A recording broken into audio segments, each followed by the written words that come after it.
Unfortunately, we're beginning to hear from more viewers that dreaded rose rosette has found its way to their gardens.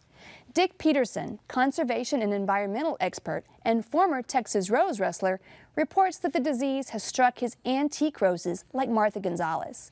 He's noticed that knockout roses in his Round Rock neighborhood are also succumbing.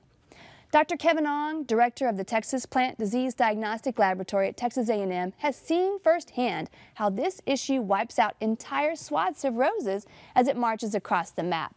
So we asked him for suggestions on replanting.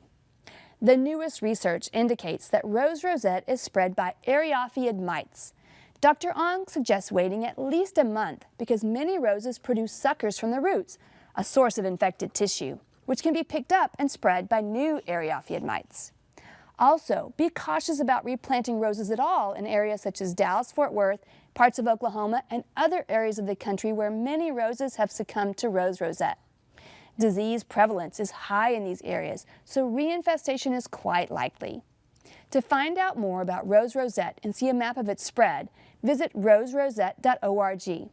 If your roses have been infected, you can also add information about your site to assist with research on this devastating disease. Now here are some really pretty moths spotted by viewers Jamie Dollinger and Santiago Lopez. These are southern flannel moths, both male and female. As cute as these adults are, their larvae are among the most venomous to touch. Called pus caterpillars and also referred to as asps, they feed on many shrubs and trees, including hollies.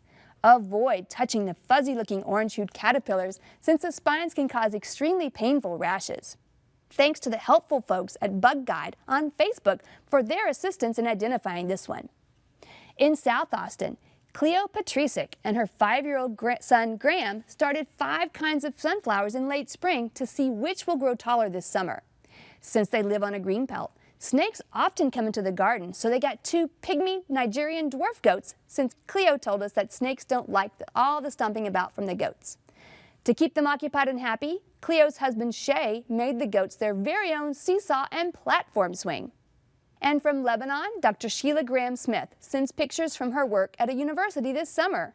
I bet you'll recognize many of them, including star jasmine blooming right along at the same time as ours here back home, as well as outstanding geraniums, abundant loquats, and angel's trumpet, Brugmansia.